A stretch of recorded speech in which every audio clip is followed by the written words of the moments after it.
Good morning, everybody. I just wanted to also extend a warm welcome for joining us today for this amazing symposia.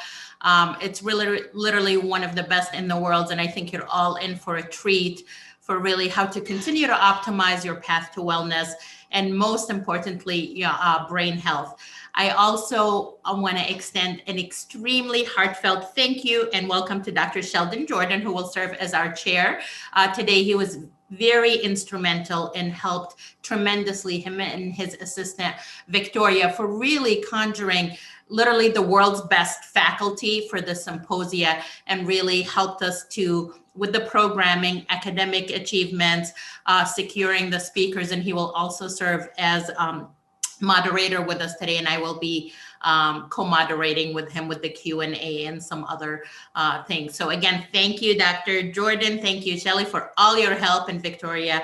And thank you for joining us today. He is an amazing speaker, faculty, researcher, as you will find out very shortly. And we have an amazing lineup of literally world-renowned, some Nobel Prize contenders for literally what I think, as Dr. Jordan said many times, the best brain summit in the world. And we really wholeheartedly believe that it is, and you will see why as the days unfold and the questions.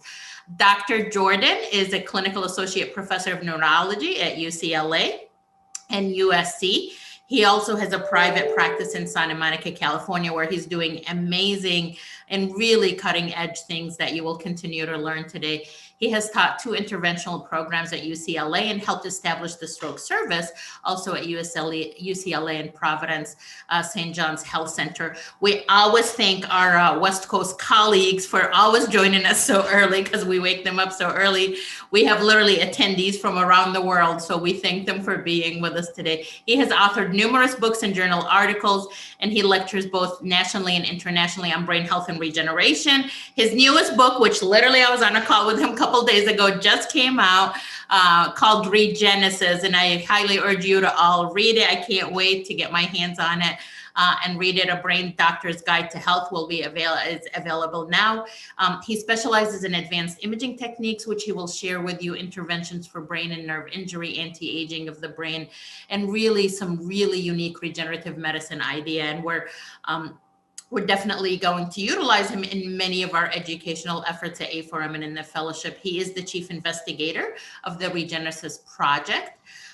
Currently, he also advances the boundaries really of neurological care for brain health regeneration, which is of course on everybody's mind because unfortunately neurodegenerative disorders at an all-time high, and they continue to skyrocket because of all the daily insults that we're all exposed to. Now, personally, he's also amazing. I always tease him because neurologist, he does have the bow tie. I can't see if the bow tie is on. But for a medical person, he's very creative also that you will find. He's an avid photographer and artist, which is a very rare breed, as I told him, as you know, us in medicine, there's really only one part of the brain that usually fires, the other one never fires. He's an avid photographer, artist, and illustrated books and presented artwork in various galleries. So he's got a huge diverse background, and it's absolutely has been a treat for me to get to know him, work with him, and really work on the academic programming. So Dr. Jordan, Shelley, thank you so much for all your efforts. We so appreciate you. The floor is yours. He is our program chair today, and I will turn it over to you. Thank you so much, Sahar. First of all, I really have to thank A4M, an amazing organization. And what I really appreciate is they gave me the creative freedom to put together my dream team. So everybody that I've invited for Saturday and Sunday are people that are my own heroes or heroines, as it may be. They're colleagues and they're inspirational. And A4M gave me the creative license to really get the whole group together. And I'm really happy that everybody has responded. So I am so happy to be able to bring this group of individuals to you.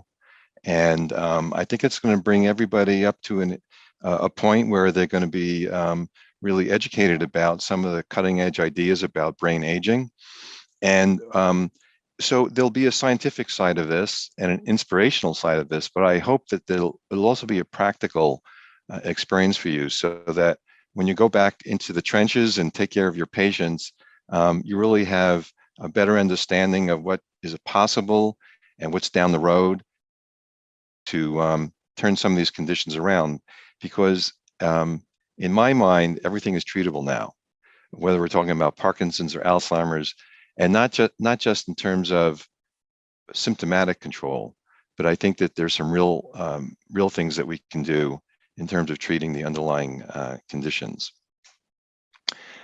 So I'm going to be actually starting out the presentation, and what I wanted to do is give everybody some skills that they can consider using in their everyday practice in order to determine who would be at risk and who's showing early signs of a progressive brain aging related condition.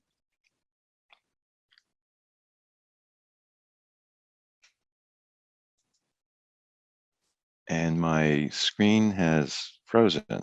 Oh, there we go. All right. So we've already talked about my affiliations. Here are my conflicts of interest. And a disclaimer, of course, this is for informational and educational purposes, and we're not intending to treat anybody today. And there are some things that are FDA approved, some things that are not FDA approved. So this is a combination of things that are practical and available now, as well as things that are in the pipeline. I always like to start with this display of an old Hindi legend. It's very apropos for this conference today and tomorrow. So it's all about truth coming from a compilation of different points of view. So the old story goes that 6 blind men come across an elephant, and each blind man feels a different part of the elephant. So someone who is touching the tusk will say that an elephant is like a spear. And someone who's touching the tail might say, well, an elephant is like a snake. And someone may touch the side of the elephant and say the elephant's like a big wall, and so on. Everybody has a different idea of what an elephant is. But the real truth is when you put everybody's concepts together and you get a better idea of what's really happening. And I think when we're talking about aging and aging-related diseases that affect the brain, it's really all these different points of view that need to be put together. And we have many different points of view this weekend. We'll have everything from the spiritual side to the biochemical side and everything in between. So let's absorb all that information, let's consider it all, and then we'll have a better idea of what truth is really about. So before I go further, I just wanted to say that in the past couple of weeks, a new drug has come out for potentially treating and modifying Alzheimer's disease. And so this is probably foremost on many people's minds. And I won't spend a lot of time speaking about it right at the moment. I will over the course of this lecture, and other people will as well. I can direct you to an op-ed that I wrote that's on my website, which is listed below.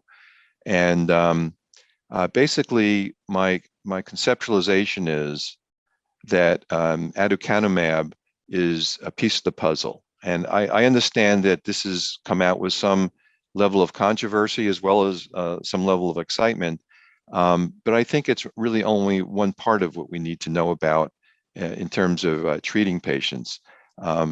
By itself, it has a small effect, but perhaps in a more widespread attack on Alzheimer's disease, it'll actually turn out to be a very useful item.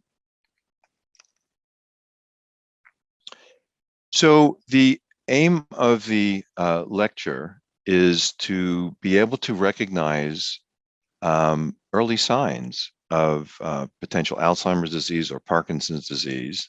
The idea is that if we can identify things at an early stage, we might have a better chance of taking care of it. And I think we'll all appreciate that the best early biomarker is already determined, and that is really the clinical appearance.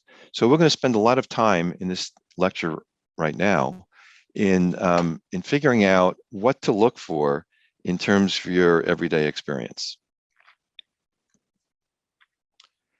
We're going to discuss how to recognize these early clinical signs. We'll also talk about some of the factors that are particularly problematic that will lead to progression in a faster rate. And then we'll talk a little bit about basic and advanced laboratory testing. So first, a few definitions. First of all, subjective cognitive decline. That's when people start to think that they're having trouble finding words, they're having problems forgetting where they left the keys and parked the car. There's some memory problems, but perhaps they really notice it, but other people don't notice it quite yet. We might use the term mild cognitive impairment when other people start to notice. The family notices that someone's forgetful, forgets to do things in sequences. They may have more trouble finding the right word to say. We call it dementia when someone has really lost full independence. So when people are more requiring help, perhaps in their finances, perhaps in navigating, perhaps in driving, we consider it to be a demented state at that point.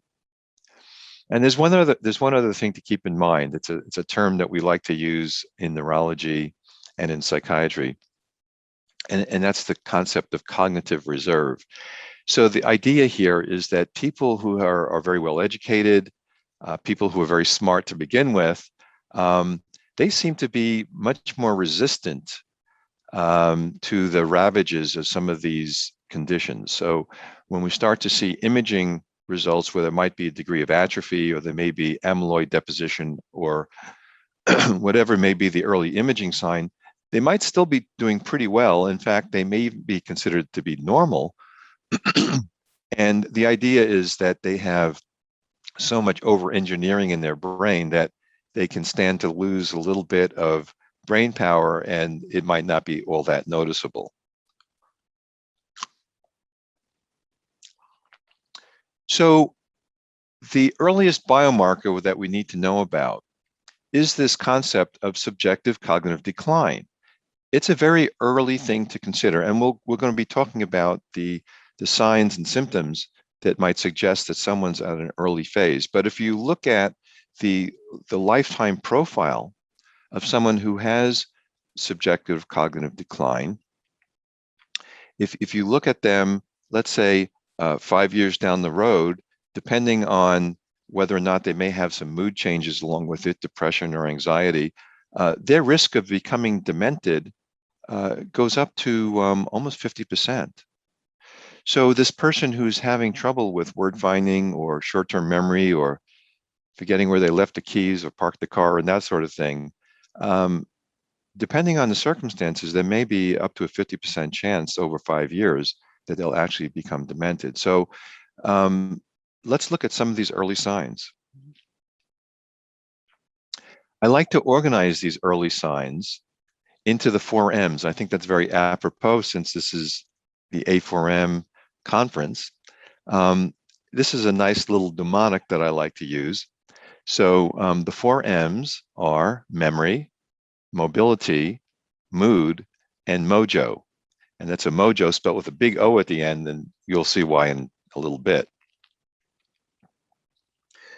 So first of all, let's talk about memory. And here we're using memory in kind of a general sense. So it's people will have problems thinking of people's names or coming out with the right word. This is a very early sign.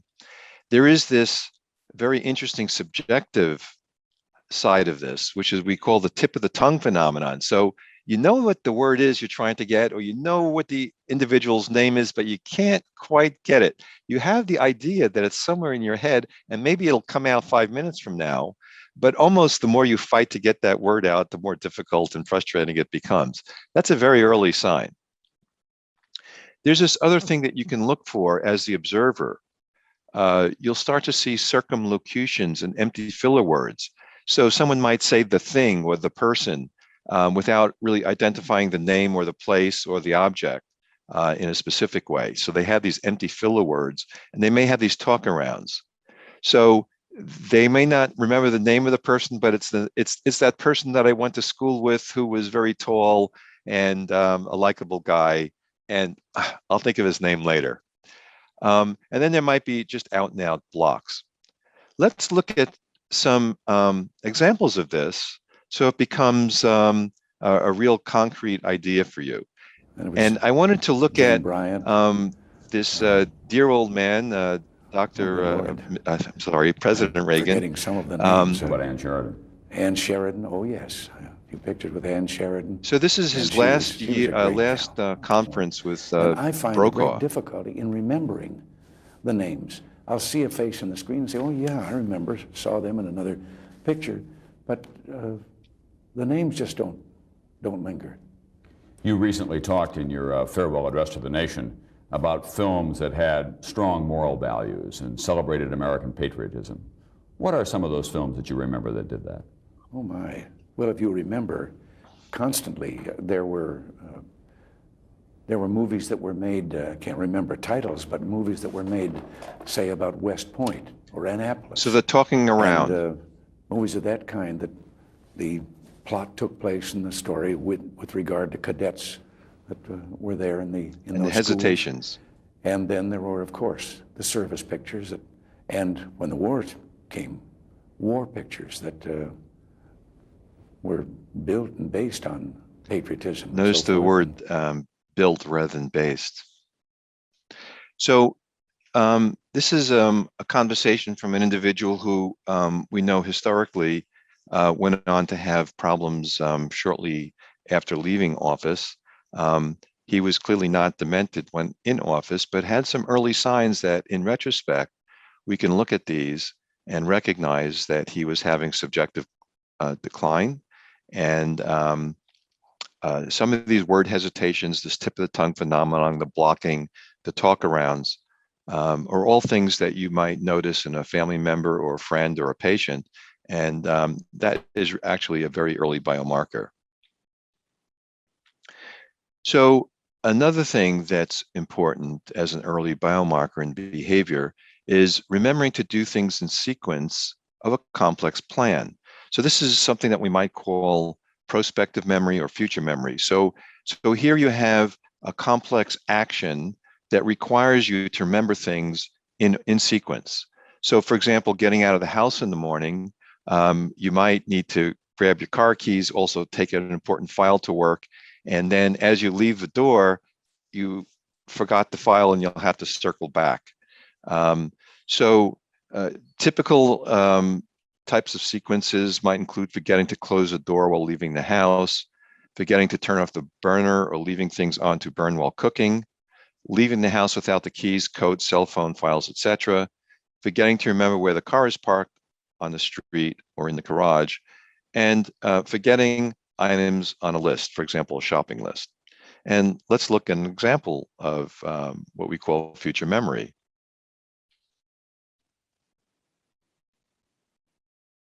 So it's not over yet, but we're getting close. And God willing, if we do all we know we have to do, we're going to beat this, beat it sooner than later. May God bless you all, and may God protect our troops. Thank you for your time. Mr. President, Thank you. whatever happened to your promise from 7 weeks ago that if Democrats flip the Senate, now you'll see what he forgot. Thank you. Come on, Peter. Thank you. Let's go, guys. Thank you. Go. Come on, guys. We're going. My mask. Go, guys. Guys, let's go. Move, move. Thank you, guys. Come on. Mr. President. Let's go, guys. Thank you. Mr. President. Thank you so much. Juicy, let's go. So I thought I had equal representation of Democrats and Republicans just to make sure that this is not a political speech. But I think you get the idea. We're not saying that either of these individuals were demented at the time of these observations. I'm just giving these observations as examples of what you might see in a patient who might be at risk some years down the line. Of course, a recall of events, asking the same question in conversation over and over again, and forgetting recent shows, family gatherings, and dinners. What I like to do as part of the interview with my patient is when we're starting the interview, I might ask them kind of an open-ended question like, "Tell me about your family members and your cousins, your nephews, your grandchildren. Tell me about their names, their ages, what they do." And that's actually a very good way, kind of in an open format, to really understand, do they remember the words, do they remember the people, are they really able to perform in a way that would suggest that they're having some early problems. So we can do some very simple things at the bedside to look into some of these issues that show up on early observations. So the Montreal Cognitive Assessment, which is known as MoCA, is kind of a nice test. It's free of charge, except you do have to go through a very brief training, which can be done on the internet. It comes in 3 versions, so there isn't much of a practice effect. That's nice. So you can use different versions when you see the patient over time, and it's not particularly sensitive. For it to be really abnormal, someone typically has to have a fairly serious problem with early dementia, but nevertheless, it can be sensitive to change, and it's a nice simple test that can be done at the bedside. I really like the QDRS. This is something that also is something that can be done free. If you look this up on the internet, you can get a sample form, and it basically steps through all the different functions that someone might have in their everyday life. And you would have an observer, a family member, a spouse, that would answer the questions. This is given in an interview format, and it can also be filled out by the individual. And this is actually a very nice way of looking for performance outside of the interview situation. There are a number of simple tests that you can do. The controlled word association is actually a very nice testing, and there's 2 different forms of it that are validated. One is CFL and one is FAS, and each of these just simply represents a letter. And so with the FAS, for example, you would ask the subject, I'll give you a minute, and I want you to think up as many words that start with the letter F. And you would count the number of words that they are able to produce in a minute's time. Now, a normal individual is able to get substantially over 30 of them. So 25 or 30 would be really sort of a cutoff for a problem. And the same thing with the letter A and the letter S. So you can do all 3 of them. This goes very quickly, and it's actually a very, very good screen for problems with naming, which is an early problem with these individuals.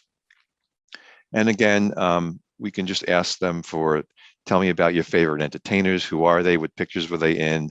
Talk about your relatives, your grandchildren, and so on, who they are, how old they are, what they do. Those are kind of nice things that you can do in a kind of casual format. The next thing I like to talk about is mobility, and this is something you can just look at them walking in and out of the room, and you want to ask them about falling, and the differential diagnosis is important and can relate to aging-related conditions affecting the brain, including small microvascular disease issues, hydrocephalus, subdural hematomas, and Parkinson's. By simply looking at their walking, there's a lot that can be determined. And here would be an example of a Parkinsonian gait. So the patient's a little slow to get up, has a little bit of a shuffle, not much arm swing. And when they turn around, they're sort of broken down into multiple steps. So this is something that you would look for. Just have them walk back and forth, get out of a chair. A nice, simple way of determining, could there be some multifaceted degenerative condition. So orthostatic hypotension, we definitely want to check blood pressure, not just sitting, but standing. Because sometimes people will have falling episodes, and it's really because their blood pressure drops out. And then they may not report it as actually a faint. It may be just reported as I fell. Postprandial hypotension is something that is actually not rare. And you really have to talk about this. If someone has had a fainting spell or feels dizzy woozy, typically an hour or two after eating a large meal, can be something just to keep in mind. And what they want to do there is have smaller meals, maybe perhaps more frequently, rather than having one large meal a day, if that is a problem. Nocturnal falling is, of course, something that we are concerned about. Falling at night, often in the bathroom, not a safe place to fall. It leads to broken hips and other injuries that can lead up to the hospital, and that spiraling downward that can be really ending up in a terminal event. So just take the history in terms of vasovagal, that they have some sort of pre-syncope. You want to really do a medication check. And I have patients bring in a bag of everything they have and really do a medicine check, and also look at the herbs and supplements. And you need to really ask about alcohol. And there's this screening examination that we call CAGE, CAGE. So that stands for being concerned when people ask about alcoholism, and a number of other things. G is for guilt, E is for eye opener, and so the CAGE exam is just a series of questions based on those letters, as an easy screen for alcohol use. But these patients don't necessarily volunteer their use, and they may consider drinking 4 glasses of wine like they did 10 years ago is perfectly okay when they're 80 years old, but in fact, it may not be. So neuropathy and vision changes, including progressive lenses, this is kind of a sneaky one. So a lot of these folks will have a single lens where the center lens is for distance, but the bottom portion of the lens is for close reading. Unfortunately, when someone's walking around, they need the bottom of the lens to allow them to focus on the ground. But if it's designed to focus on close objects, they can't really focus well, and they often end up tripping on things, particularly at night if they put these glasses on. So you really want them, when they're walking around, not to have progressive lenses, but to have a single focal lenses that's safer for walking. We also want to know about hip and knee arthritis, which can be a problem with their mobility. There are some simple things that we can do to test. So there's a 25-foot walking test. So someone should be able to complete each arm of this in 4 seconds. So they walk in one direction, turn around, come back, and you time it and the number of steps. So sit up, sit down, how many times can they do that? Normally, someone can do this 12 to 14 times in 30 seconds. You can leg stand. A normal individual can do this for 5 seconds or longer. A pegboard, these you'd have to order, of course. I like to do rapid timed alternating movements. So simply slapping and alternating the top and bottom of the hand, and count up how many times can they do that in 30 seconds. I have them count out from 1 to 30, how many times it took them to flip over. And normally someone can do at least 1 per second. So that's a good, simple, inexpensive test for rapid alternating movements in the hand. And it's very sensitive for Parkinson's disease. People will often flip around and they kind of hesitate as they're doing the flipping motion.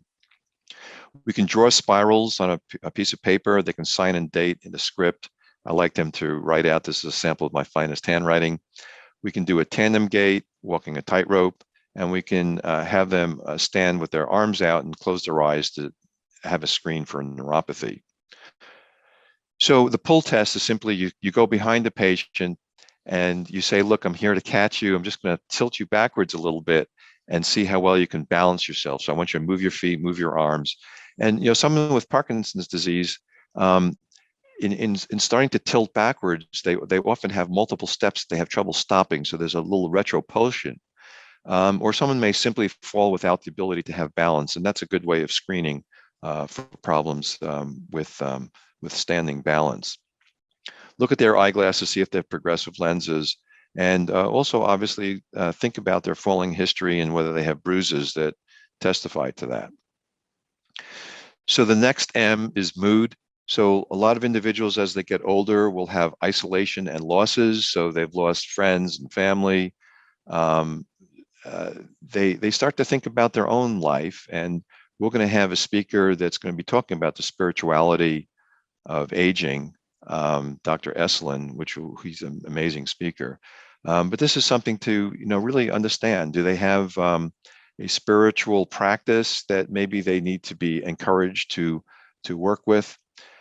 We need to also look about inflammaging and dysbiosis. We're going to say a lot about this over the weekend. But there might be problems in terms of the biome in the gut that might be interacting with the brain in such a way that that mood becomes a problem.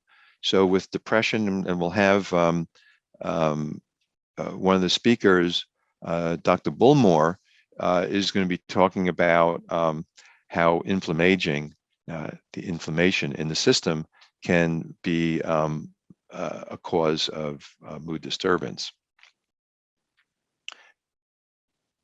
We also have to make sure we look at the medications as well.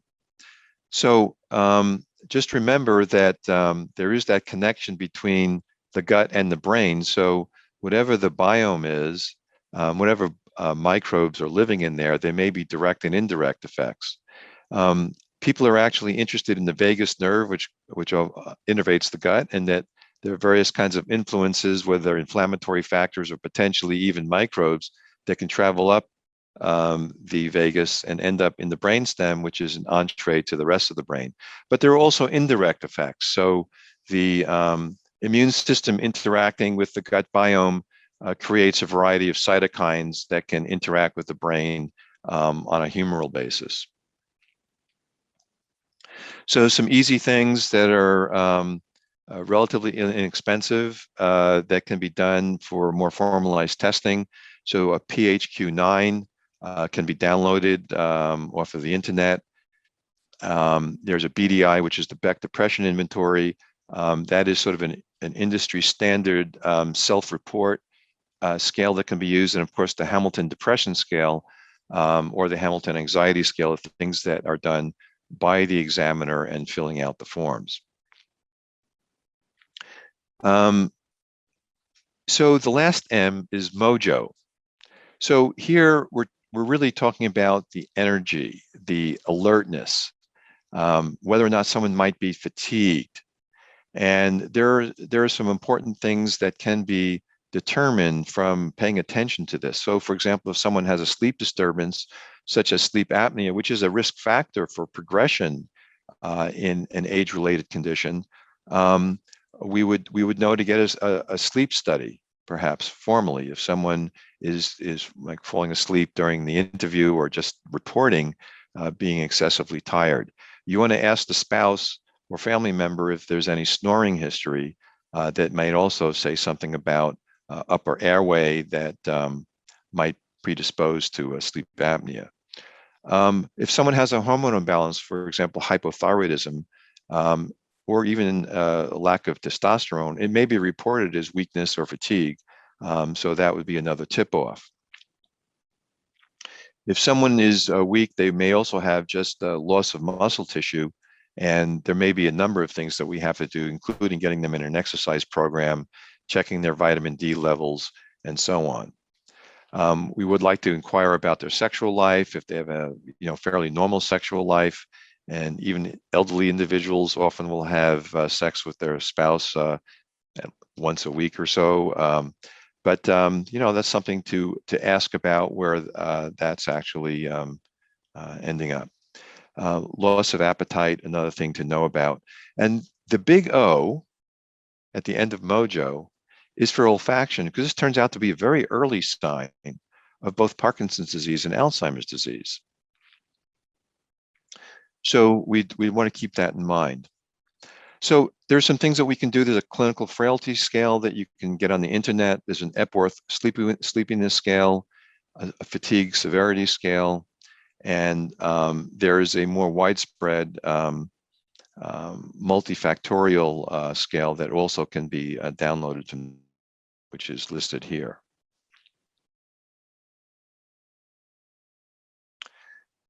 So loss of olfaction, well, there are probably a number of reasons why this is an early problem. Some of it may have to do with the fact that we're breathing in different toxins from the environment, whether that might be mycotoxins or various microbes, but also just urban pollution and other sources of intoxication may be a problem. So here's the interesting thing: as you breathe in, there's a very thin layer of bone that separates the top of the nose from the brain, and there are actually fenestrations through there, so-called cribriform plate. Also, toxins are thought to transverse the olfactory nerve endings, as well as the trigeminal nerve endings, and that brings potential toxin exposure to that middle aspect of the brain. We'll talk about that more later. But olfaction, don't forget talking about it. Like you might have something in history. They don't smell the stove on. They may not smell garbage. They may not be aware of their own body odors. So that's something that can come out in the history, but very easy to test. I would suggest that you have 3 different bottled olfactory stimuli, which turn out to be validated in the literature in terms of screening. One can also get these validated test kits, which are more quantitative, but just having a little cinnamon oil, fish oil, and banana oil, you can get this on the internet, and just have them sniff it, give them some choices, and see if they can pick out the right choice. So you give them 4 choices and see if they can consistently get the right one. A normal individual should be able to get this 100% correct. So we want to look at risk factors that can lead to progression. And each of these may lead to an actionable plan. So we want to kind of go down the list of things to think about in the history and physical exam and initial intake. So we want to know about family history of dementia or Parkinson's. We can do apolipoprotein E4 genetics, which is a risk factor. We can do a lipid biome, and there are some advanced biomes that can look at plasmalogens and long-chain fatty acids and other things that tell us something about the health of various systems. We should know about the obesity, diet, diabetes, hypertension, cardiovascular disease. These are all going to be covered by some of the speakers this weekend. Worthwhile to check for herpes and CMV, as well as syphilis, because there are various antibiotics that might be considered. Go through the list of potentially toxic effects, including have them bring in a bag of everything they take, all the nutritional supplements, all the medications, everything, and just kind of go through it, really help them out and sort out things that might no longer be necessary. And again, don't forget alcohol. It's actually a very common problem in folks coming in to see you for memory impairment and perhaps ataxia and peripheral neuropathy. And it may not be something that's volunteered. So getting additional information from the family and spouse is helpful. And potentially doing urine screens for metabolites. So sleep disturbances, we already talked about. Dental health. So it turns out that with particularly Alzheimer's disease, there are various bugs that live in the gums that might be important factors in the beginning of Alzheimer's disease. So we start talking about dysbiosis, not only of the mouth, but also the nose and the gut. Let's look at their vitamin status, whether there's been a history of head trauma, and also the amyloid status, which can be evaluated with scans. So a typical laboratory evaluation would include a blood test for B12, thyroid, and syphilis, toxin analysis of urine and blood. I think many of you would also be testing for mycotoxins as well. Inflammatory factors and chronic infection tests, and advanced lipid analysis, a biome analysis, nose, mouth, and gut. Spinal fluid is worthwhile checking for A-beta 42 amyloid and tau. That is a fairly early biomarker that can be looked at. Imaging, we can talk about routine and advanced imaging. And in the future, not particularly online at present, and this is something we're learning more about, is looking at gene methylation and exosomal content, simply looking at blood tests that can tell us something about brain aging. So just a couple of case examples, just to see how this all fits together. So consider a 60-year-old male. He presents with memory loss and fatigue. He snores, according to his wife. His MoCA was 21. Okay, so 25 or so is the cutoff, 25, 26, depending on their educational background. So 30 would be full scale, perfect. So he had a 21 on a MoCA scale. And so we sent him for sleep testing. He turned out to have apnea. He's put on CPAP. We brought him back. He was much more alert, much more his normal self, and his MoCA improved to 28. Another example. So 60-year-old female presents with memory loss and fatigue. Her MoCA was 21. She doesn't enjoy socializing and has become isolated. She's lost a lot of her friends. She had a positive CAGE. So a positive CAGE means one of the questions, concern, annoying, guilt, and eye opener. Just if any one of those are positive. So, you know, I have an eye opener, so I have something to drink before noon. And CAGE, I'm really concerned when people, I'm concerned about my drinking. I've really thought about it. Or annoyed. I'm annoyed when people ask me questions about, are you drinking too much? And guilt, you know, I'm feeling a little really unhappy about my drinking. So if any of those are positive, you have to really consider alcohol use. And the urine screen was positive for ethyl glucuronide. So we got a live-in companion for this individual. She became sober. She was put on also thiamine and an antidepressant because she was probably also depressed, being isolated, and perhaps she was self-treating with alcohol. And when we had her back, her MoCA was 27. So perhaps one more simple case. So a 70-year-old male, these are all real cases that I've taken care of. 70-year-old male presents with memory loss and falling. His MoCA is 27, stumbles with a 25-foot walking test. So we had him walk and he actually would trip doing that. What was interesting was when we did the testing, he was wearing his progressive lenses. I had him take off the lenses. He actually could walk better. So the problem is, as I was saying, is the bottom lens in a progressive lens allows you to focus on something up close, but not the floor. So, you know, these older individuals need all the help they can get. So you want to make sure that they can see where they're going. He did have some mild microvascular changes on his scans, but nevertheless, we told him to put on a night light. We had him get a single strength lenses to walk around with, and the falling stopped. So I'm going to move on and talk a little bit about some of the imaging. So people are used to getting scans of the brain, and people are interested in getting quantification of volume. But this is actually a very late marker. I like to call it a tombstone marker. This is when there's already been loss of brain tissue. This is a late phenomenon. So this is not something that you get early. They've recently come out with a so-called tau scan, and this is actually it's a nuclear medicine-based scan, and it's generated a lot of excitement.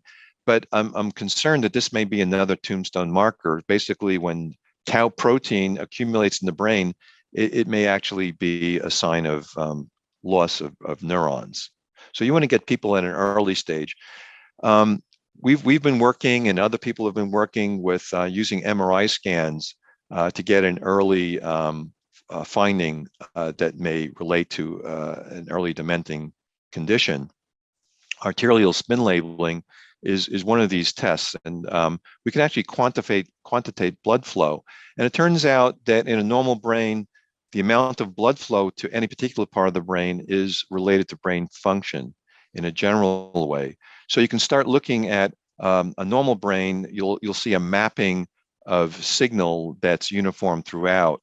But when you start looking at individuals, this is an individual who had a COVID encephalopathy, and as you probably know, that the COVID is coming in through the sinuses, gets through the cribriform plate, and causes a dropout of signal in the frontal lobe, right about above the olfactory region. There are other individuals where you'll get a dropout of signal in the frontal lobes. Here's a more dramatic example of someone who had chronic traumatic encephalopathy. This is someone who played football and had multiple concussions playing football, and there's a dropout of signal in the frontal region. Interestingly, in depressed individuals, you might get a little change of signal that can actually improve with therapy. Patients who have Alzheimer's disease, even at an early stage, they get a dropout of signal in the temporal parietal posterior area, which is very different from what you may see with other aging-related conditions. We can also look at something called blood oxygen level dependent imaging BOLD, and there are different patterns, and you can look at this statistically. We can also look at neurovascular coupling, which is something that we've been researching in our laboratory over the last 10 years. And here we can map out the amount of variability of signal, which tells you that there's a healthy connection between the brain and blood supply. And that variability is lost with early cognitive impairment, and it's much more severely lost with Alzheimer's disease. This turns out to be an early biomarker in our experience. So we can also look at the fiber tracts, and we can see different patterns of loss of tissue. This is coming from the hippocampus, the memory center. These sorts of advanced techniques are coming online over the next several years. So let me just summarize what I wanted to impart this morning. So first of all, we want to be able to recognize what's happening at an early stage, because we believe that if you can intervene at an early stage, changes in nutrition, exercise, vitamin support, perhaps looking into their sleeping, whether or not they're using alcohol, any medications, any mood issues. We want to be able to treat it in an early stage before there are complications. I think, I hope at least, that I convinced everybody that an early biomarker is very easily obtainable. It's looking at the individual. See what they do in terms of their speech pattern, their memory, in terms of basic interview and very simple testing. We can come up with some things that are problematic that can be followed up. So we learned how to recognize early clinical signs by thinking about the 4 M's. So memory, mobility, mood, and Mojo, with the big O for olfaction. So we can recognize factors that lead to progression, and there's a long list of things, and many of them can lead to an action that can improve the situation. So we should understand the basic and advanced laboratory testing, and those are all the things that I wanted to impart this morning. Hopefully that would be a good start. How to recognize people that come in your office, they're starting to complain of things. Do they really have something that puts them at risk for an early problem that might be more manifest years later? Well, we now have the skills to help you make that determination. Thank you so much. Thank you, Dr. Jordan, for amazing opener slide that really sets the stage, I think, for the rest of the weekend. We do have a couple questions. So what about multi-infarct dementia? Is there anything we can do to prevent further deterioration, and what to do about existing deficits? There's a lot of things that I would consider with a multi-infarct dementia, and let's define that a little bit, and just point out that if someone has a multi-infarct dementia, it doesn't mean they have other problems as well. A lot of these conditions, whether it's multiple microvascular disease issues, whether it's Alzheimer's disease or Parkinson's disease, many of these things happen as a multiple factor adding together. So just because they have vascular disease, it doesn't mean they also don't have Alzheimer's disease. They probably do. And actually, microvascular disease does put them at risk for additional progression in an Alzheimer's-like fashion. So if someone has microvascular disease, you may want to still consider doing a lumbar puncture to look for the proteinopathy that's characteristic of Alzheimer's disease. You might want to do an amyloid scan because they may have both going on. Now, specifically to look at vascular disease, I like to put people on a nitric oxide supplement. We're not supposed, this is CME courses, so I don't want to use names of products, but there are products out there that can help with nitric oxide support.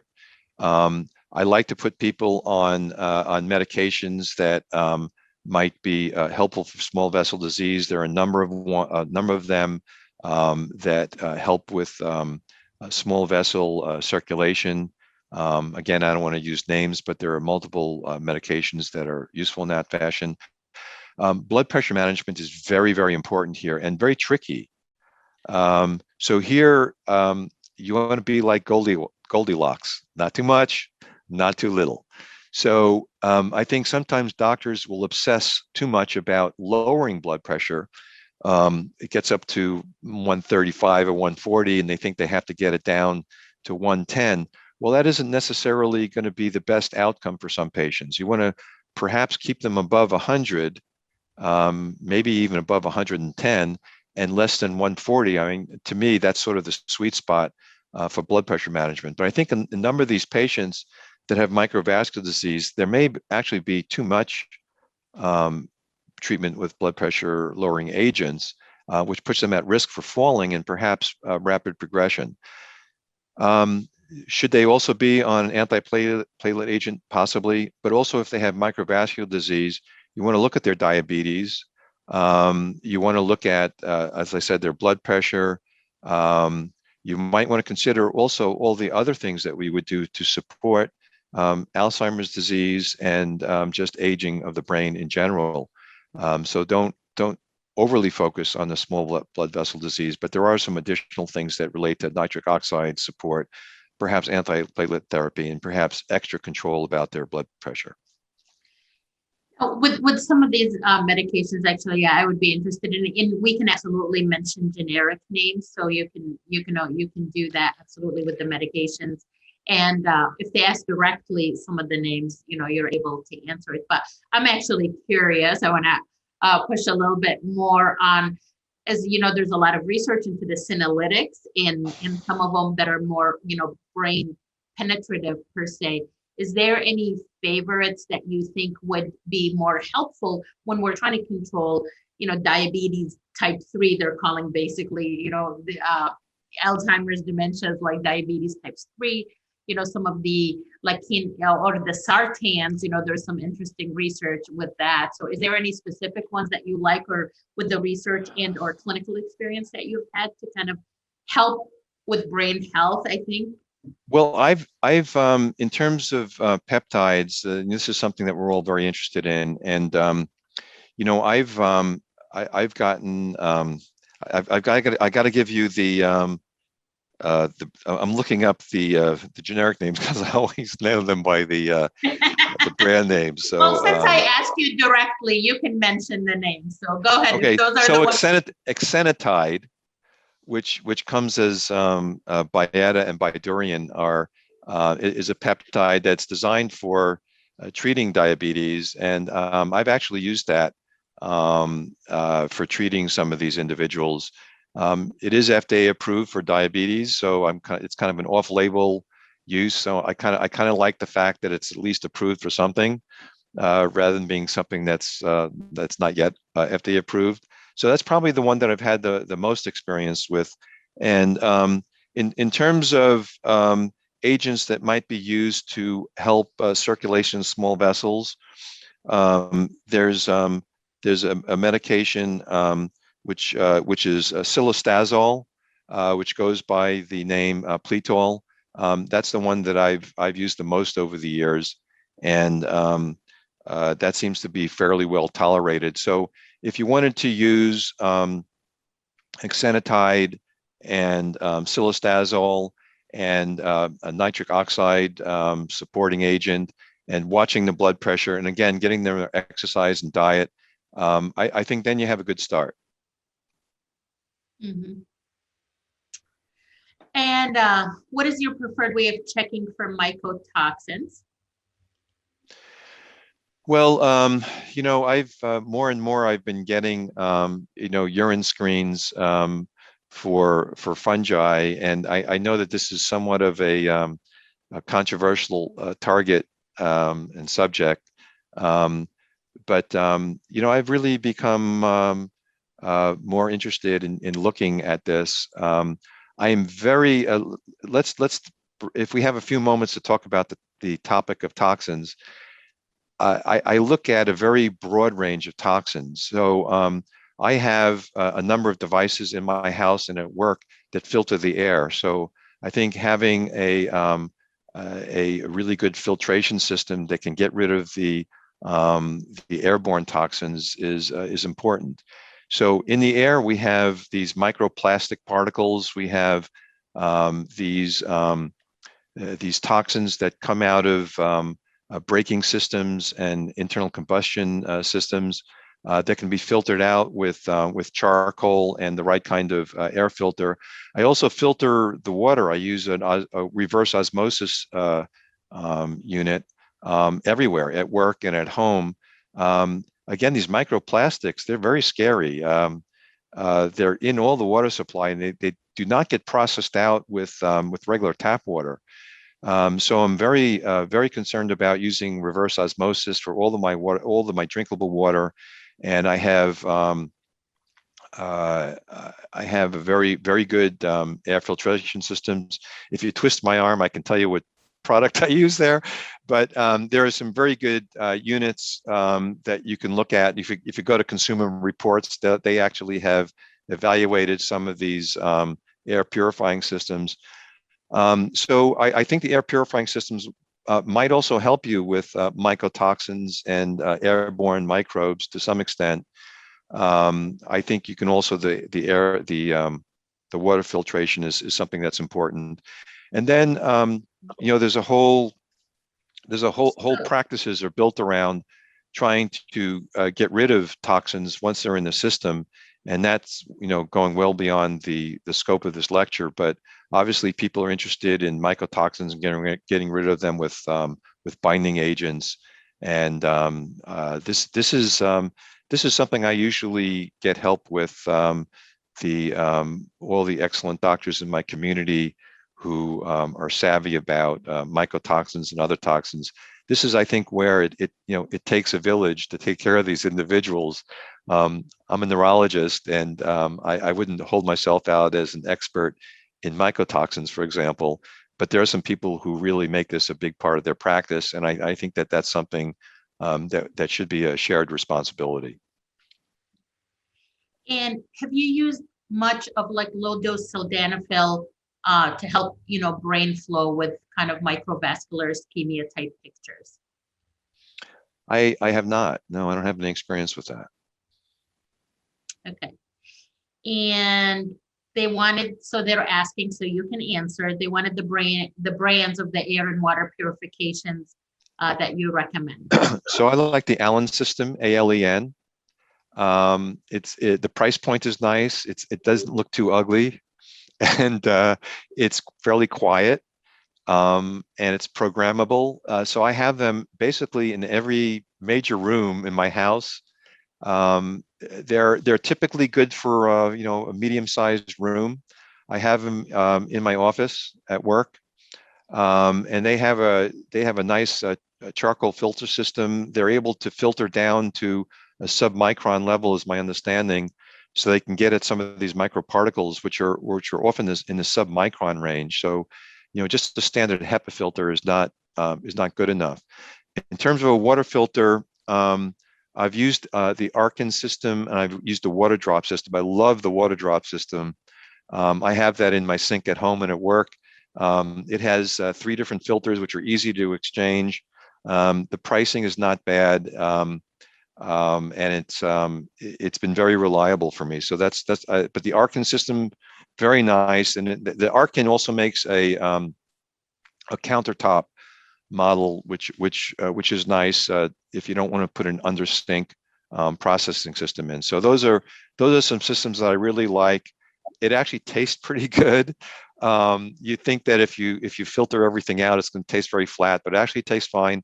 And they've just come out with another filter that actually adds some minerals back to it if you want. That's a matter of taste, but I like some of the innovation that the water drop system has had. Okay, so question about imaging. What do you think of NeuroQuant? So NeuroQuant is looking at volume, and so by the time you have volume loss, it's late. So it's something that people get routinely as part of their imaging. So it's not a bad thing to get. It's just that by the time you have volume loss, it's late. So you really need an imaging modality that would be something earlier. I don't think you want to get these individuals at an early stage. So I think in terms of things that are available now, so arterial spin labeling, it's FDA approved. That can be done. You can ask your local center to install that, and some of these other advanced imaging technologies that are MRI based, I went over in my talk, but ASL easily obtainable. I think some of these nuclear medicine scans, SPECT scanning is basically the same as ASL in my view. So it's not bad if it's available in your community, that's just fine, but it does require a radioactive tracer. So you may not want to keep doing that repeatedly. On the other hand, amyloid scanning generally available. So the local nuclear medicine doctor in your area can probably do an amyloid scan for you just upon request, and that can be a biomarker that's worth looking at. The tau scans are coming online. They're not easily available now. They turn out to be a better marker. Again, with tau though, I think it's a tombstone marker. You're looking at something that's fairly late, but you may actually see some loss of neurons, when the patient is not particularly that far advanced. So at some point it might be integrated in terms of our evaluation. But getting back to NeuroQuant, that's one of the vendors out there. There's also Icometrics, there's NeuroReader. These are different programs that look at the anatomy. Again, it's a late finding. There's no downside. The cost is not prohibitive, so worth getting. But someone who's coming out in a normal stage doesn't mean that they don't have an early stage of a dementing process. I think you really have to look at the subjective decline and look at the clinical signs that we covered in this lecture. That's actually going to take you much further than this imaging. And then we'll do this last question, and then I will turn it over to you. So the SIG on the peptide, the exitinide, I can't talk today, exitinide that you use, was that for memory or diabetes, or just diabetes, or are you using it for, No, the question both? the question was if you think someone is in a clinical pathway that looks like Alzheimer's disease, as an example, or someone's in a clinical pathway, you think they have early Parkinson's disease. I think those are one of the things that you can discuss with the patient. It would obviously be an off-label application because the FDA approved indication is using it for diabetes. When it comes to Alzheimer's disease, some people are using the term diabetes type 3. And so you might want to consider a peptide as an adjunct. And, I wish there was more data out there to really show benefit. So I think when you discuss this with the patient, you'll have to tell them this is off label. It sounds interesting. It may be worthwhile. it does require a shot. Now, the shots that I like to use are weekly. They're not daily. So that's kind of a nice thing. It's very likely that it won't be covered by their insurance unless they have a metabolic syndrome or they actually do have some early diabetes, which can, hopefully get them some coverage. So otherwise, it tends to be fairly expensive. But it's definitely something that I would have a discussion with my patient about. Thank you again for an amazing lecture and your Q&A. I will turn it over to you to introduce Dr. Small. Thank you.